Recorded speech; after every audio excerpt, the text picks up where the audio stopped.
నమస్కారం గురుగారు. జై శ్రీమన్నారాయణ. గురుగారు 2026లో కుంభరాశి వారికి ఎలా ఉండబోతుంది గురుగారు? ముఖ్యంగా వాళ్ళకి ఏ ప్రొఫెషన్ కలిసి వస్తుందో తెలియజేయండి గురుగారు. ఈ కాలంలో చాలామంది ప్రొఫెషనే ఫెయిల్ అవుతుంది కదా, సో అందుకని ఏ ప్రొఫెషన్ సూట్ అవుతుందో తెలిస్తే ఈజీగా ఉంటుంది. ఖచ్చితంగా అండి. ఇక 2026 సంవత్సరం మొత్తం కూడా మనం పరిగణనలో తీసుకుంటే కనుక కొత్తగా ఏదైనా బయటికి రావాలి, కొత్తగా ఏదైనా ఆలోచన చేసుకునే వారికి, క్యాంపస్ సెలక్షన్లో జాబ్స్ వచ్చే వాళ్ళకి వీళ్ళందరికీ కూడా ఒక చిన్న విన్నపం ఏంటంటే కనుక మెడికల్ రంగంలో కానీ డాక్టర్స్గా వెళ్ళేదానికి కూడా చాలా బాగుంటుంది కాబట్టి వెళ్ళేది కుంభరాశి వారికి కూడా.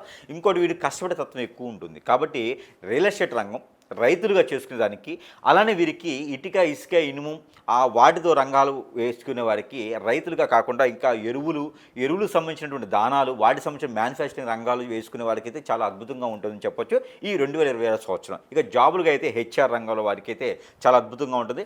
ఇండస్ట్రీల్లో స్థాపించడం కానీ ఇండస్ట్రీలో మంచి స్థానం చేకూర్చేదానికి కూడా వీరికి చాలా అద్భుతంగా ఉంటుంది. సొంతంగా ఏదైనా పెట్టుకోవాలనుకున్నా కూడా 2026 సంవత్సరం మార్చి తర్వాత పెట్టుకున్నట్టయితే కనుక చాలా అద్భుతంగా దినదిన అభివృద్ధి అయ్యేటువంటి ఆలోచన ఉంటుంది. కాబట్టి ఏ ప్రయత్నం కూడా వదలొద్దు. ఎందుకంటే 2026 సంవత్సరంలో ద్వాదశ రాశులు అందరికీ కలిసి వస్తుంది. గ్రహాలన్నీ కూడా సానుకూలంగా ఉన్నాయి.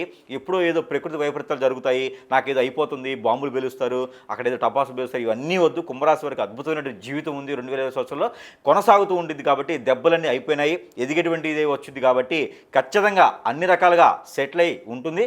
డిసెంబర్ లోపు మొత్తం అన్ని రకాలు సెటిల్ అయిపోతారు. అన్ని రకాలు సెటిల్ అయిన తర్వాత గురువుగారికి మంచి గిఫ్ట్లు కూడా ఇవ్వాల్సి వస్తుంది అనమాట చెప్పినందుకు. కాబట్టి కుంభరాశి వారికి ఏ ఫీల్డ్ అయినా ఏ రంగమైనా కూడా అద్భుతంగా ఉంటుంది.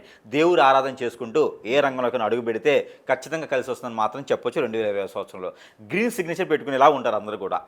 కాబట్టి ఆ ప్రయత్నం చేయాలి.